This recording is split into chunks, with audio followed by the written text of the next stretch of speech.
बच्चों, आज हम कक्षा 5वीं की पाठ्य पुस्तक अपनी भाषा का पाठ नंबर 3 पेज नंबर 21 रीड करेंगे। पेज नंबर 20 हमने कल रीड किया था, आज हम इसे आगे से रीड करेंगे।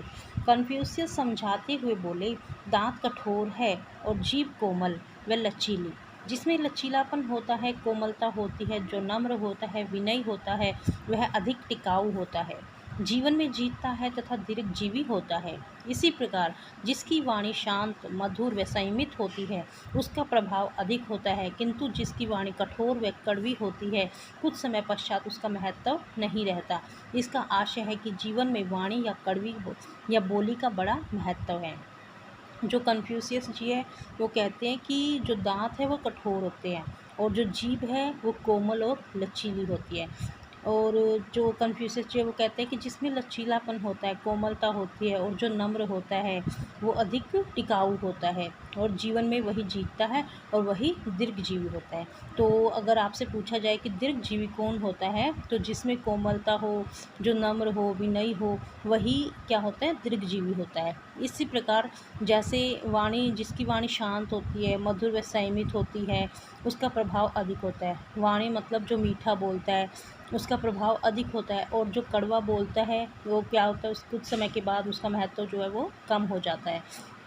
तो इन सब का कहने का तात्पर्य यही है कि जीवन में वाणी का या फिर बोली का बड़ा ही महत्व होता है। दरअसल वाणी तो सबको मिली हुई है, पर बोलना किसी किसी को ही आता है।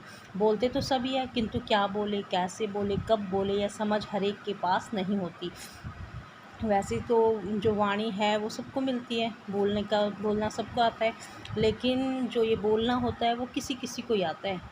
कि वो सभी बोलते हैं वैसे तो, लेकिन वो कब बोलें, कैसे बोलें, ये सारी चीज़ें हर एक को नहीं पता होती। ये किसी किसी को ही पता होती है कि किस टाइम पर कौन सी बात बोलनी होती है। बोलना भी एक कला है, ऐसा नहीं है कि जो मन में आए वह बोल दिया, अथवा जो मैंने कहा वही सही है या ठीक है। इसमें जो है वो कहते हैं, कन्फ्यूशियस जी कहते हैं कि बोलना भी एक कला होती है, कि ये नहीं है कि जो मन में आता है वही बोल देते हैं। होता है कई इंसान ऐसे होते हैं कि जो उनके मन में आता है वो वही बोल देते हैं, और वो सोचते हैं कि बस जो मैंने कह दें वही ठीक है। लोगों को बोलने से पहले अपने मन में विचार लेना चाहिए कि उनकी बात कड़वी, अशिष्ट या दूसरे के मन को दुखाने वाली तो नहीं। जो कन्फ्यूशियस जी वो कहते हैं कि जो लोगों को है ना, अपने बोलने से पहले अपने मन में उसको बारे में सोचना चाहिए कि जो वो बात बोल रहे हैं वो कड़वी तो नहीं है, उससे किसी को दुख तो नहीं होगा। जो लोग बिना सोचे विचारे बोलते हैं उनके लिए स्वजन भी पराये हो जाते हैं। कि जो लोग होते हैं जो बिना सोच विचार के बोलते हैं उनके लिए स्वजन होता है जो अपने लोग, कि जो उनके अपने लोग होते हैं वे भी पराये हो जाते हैं। इसीलिए अपनी बात अच्छी तरह तोलिए और फिर बोलिए।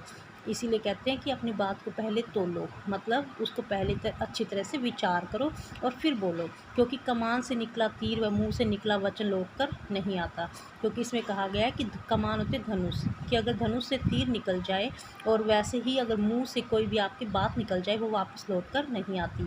कि जैसे धनुष से तीर निकल जाता है तो उसको वापस धनुष के अंदर लाना मुश्किल होता है, उसी तरह से अगर आपके मुंह से अगर कोई बात निकल जाती है तो वापस उसे आप नहीं ला सकते। कुछ लोग सत्य बोलने के आदी होते हैं, स्पष्ट कहना उनका गुण होता है। कि कुछ लोग होते हैं कि वो हमेशा सच कहते हैं, उनको आदत होती है, वो अभ्यस्त होते हैं। आदि होता है अभ्यस्त, कि वो हमेशा सच बोलने के अभ्यस्त होते हैं। स्पष्ट कहना उनका गुण होता है, वे हमेशा स्पष्ट कहते हैं, जो साफ बात होती है वही कहते हैं। वे सत्य को निर्भय होकर प्रस्तुत करते हैं, चाहे दूसरों को अप्रिय ही क्यों न लगे। यह तो सभी जानते कि सत्य बोलना निस्संदेह गुण है, परंतु वह कटु नहीं होना चाहिए। ये बात तो सभी जानते हैं कि निर्भय होकर प्रस्तुत करते हैं। कि जो इंसान होते हैं जो सत्य बोलने के आदी होते हैं, वे अपनी बात को निर्भय होता है बिना डर के, कि वो अपनी बात को बिना डर के दूसरों के सामने बोल देते हैं। चाहे फिर वो किसी को दूसरे को अप्रिय, मतलब वो अच्छी लगे या फिर ना लगे। यह तो सभी जानते हैं कि सत्य बोलना निस्संदेह गुण है, कि सत्य बोलना भी एक गुण है, परंतु जो सत्य है वो कड़वा नहीं होना चाहिए। संस्कृत की यह उक्ति, सत्यम बुर्यात प्रियम बुर्यात न बुर्यात सत्यम प्रियम, सत्य बोलो प्रिय बोलो पर अप्रिय सत्य मत बोलो। कि हमेशा सच बोलो, प्रिय बोलो, मीठा बोलो, पर जो अप्रिय सत्य है उसे मत बोलो। मतलब जो दूसरों को अच्छा नहीं लगता सत्य, ऐसा सत्य नहीं बोलना चाहिए।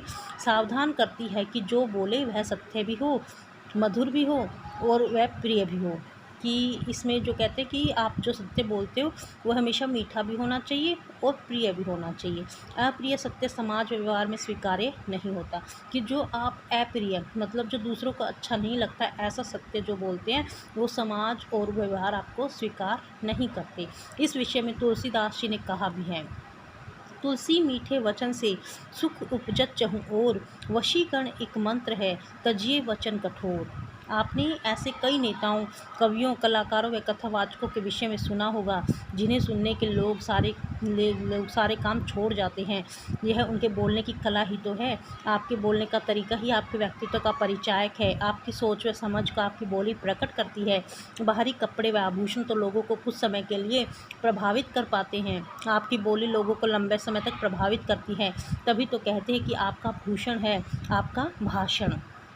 कि तुलसीदास जी है वो कहते हैं कि मीठे वचन से सुख उपजत चहुँ ओर। कि अगर आप मीठे वचन बोलते हो तो इससे चारों ओर सुख फैल जाता है, सुख उगता है। कि अगर आपके मीठे वचन से क्या होता है कि चारों ओर सुख ही सुख होता है। वशीकरण एक मंत्र है तजिए वचन कठोर। जो वशीकरण होता है वो एक मंत्र होता है और वो कहते हैं तुलसीदास जी कहते हैं तजिए वचन कठोर। वो कहते हैं कि अपने जो कठोर वचन है उनको तजिए मतलब छोड़ दो। जो आपके कठोर वचन है ना, कड़वे बोल है, उनको छोड़ दो। और जो अगर आप सत्य बोलोगे, मीठा बोलोगे तो इससे आप किसी को भी वश में कर सकते हो। ये एक मंत्र होता है। तो आपने कई ऐसे नेताओं के और कवियों के, कथाकारों के विषय में सुना भी होगा कि जो लोग सारे काम कि जो लोग जब वो लोग बोलते हैं तो दूसरे जो लोग हैं उनको अपना काम छोड़कर भी उनके सुनने के लिए आते हैं, क्योंकि वो इतना मीठा बोलते हैं कि उनकी बोली का असर सभी पर पड़ता है और वो अपने काम भी छोड़ देते हैं उनको सुनने के लिए। ये क्या है, ये उनकी बोलने की कला ही तो है कि वो अच्छा बोलते हैं, इसीलिए तो उनको सुनने के लिए दुनिया आती है, दूर दूर से आते हैं। आपके अगर बोलने का तरीका आपके व्यक्तित्व का परिचायक है। कि जो आप जैसा बोलते हो उसी से आपके गुणों की पहचान होती है। आपकी सोच व समझ आपकी बोली को प्रकट करती है कि आपकी कैसी सोच है, कैसी समझ है। ये आपकी बोली से ही पता लगती है। जैसा आप बोलोगे वैसे ही आपसे सोच की उम्मीद की जाएगी, वैसे ही आपकी समझ के बारे में पता लगेगा कि आपकी सोच ऐसी है, आपकी समझ ऐसी है, अगर आपके बोलने का तरीका जैसा होगा। बाहरी कपड़े व आभूषण। कि जो बाहरी कपड़े जो आप कपड़े पहनते हो या आभूषण जो गहने पहनते हो तो लोगों को कुछ समय के लिए प्रभावित कर पाते हैं। जैसे कि मान लो आप जो ये कपड़े गहने वगैरह पहनते हो उससे आप कुछ समय के लिए तो लोगों को प्रभावित कर सकते हो, लेकिन जो आपकी बोली लोगों को लंबे समय तक प्रभावित करती है। लेकिन अगर आप मीठा बोलते हो तो वो आपको आपके जो लंबे समय तक प्रभावित करती है। अगर आप मीठा बोलोगे तो उसका प्रभाव आप पर ज़्यादा समय तक रहेगा, जबकि आपके कपड़े का और आपके गहने का प्रभाव जो है वो कुछ समय तक ही रहता है। तभी तो कहते हैं कि आपका भूषण है आपका भाषण। भूषण होता है गहना। कि तभी तो कहते हैं कि जो आपका भाषण जो है मतलब जो आप बोलते हो वही आपका गहना है। तो बच्चों आज हमने ये पेज नंबर 21 रीड किया है।